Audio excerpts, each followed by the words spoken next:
My kid wants to watch the Super Bowl, which is football. His whole class is watching it. His friend has an uncle with a thing. I have a computer in my house, and I can let him watch it at home with me. I would much prefer that my son watches it in my house, where I see what he's doing, I see what he's watching when he's getting up and he's going. But at the same time, I'm lowering the standards of my own home by doing so. But I want him at home.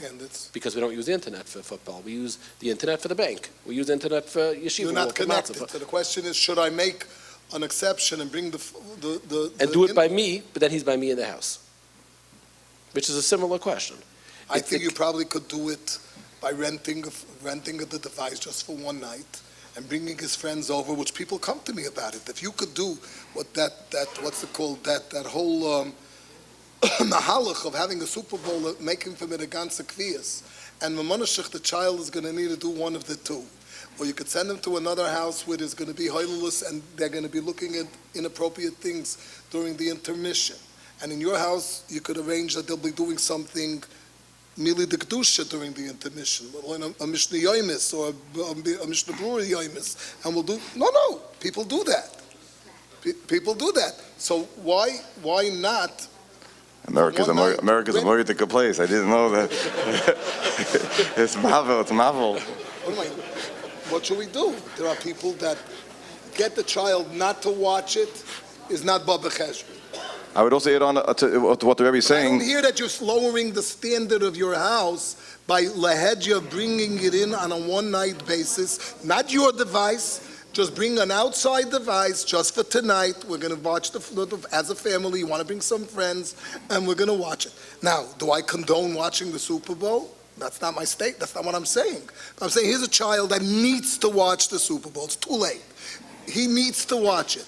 If you have a choice to have him watch it, what you could control in your house, and make it a positive event, make a Rabbi Miyutai, and turn it into something meaningful, rather than letting him go hefker and do things that are might be a hezek gadol to him, that I don't see that you're lowering your standard. You remain with your filtered devices, and you remain with a internet access that's only for business and shopping.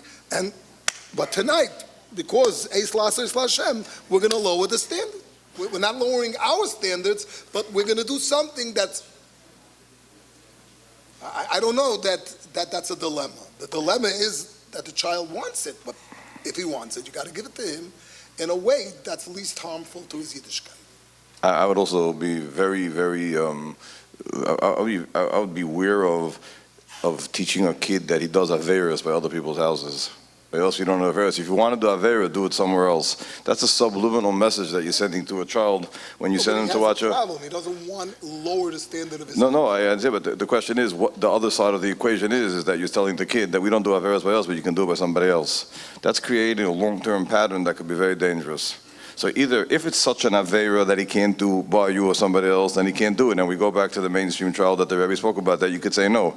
If it's something which is not that red line where you're not stopping him from doing it, then the kid of 15 is reading major hypocrisy that he's allowed to do it. I mean, you have bias over your 15-year-old, right? Now, either you're exercising your bias to say no or yes. You're saying yes, but by somebody else. That's a moyediki equation that from now on, when I want to do averas, we do it by somebody else's house. I think that has long-term ramifications, dangerous. Otherwise, stop the kid from doing it. So let me just swing it over me. The Basilis Yisharim as a whole, Perik Mishkal HaChasidus.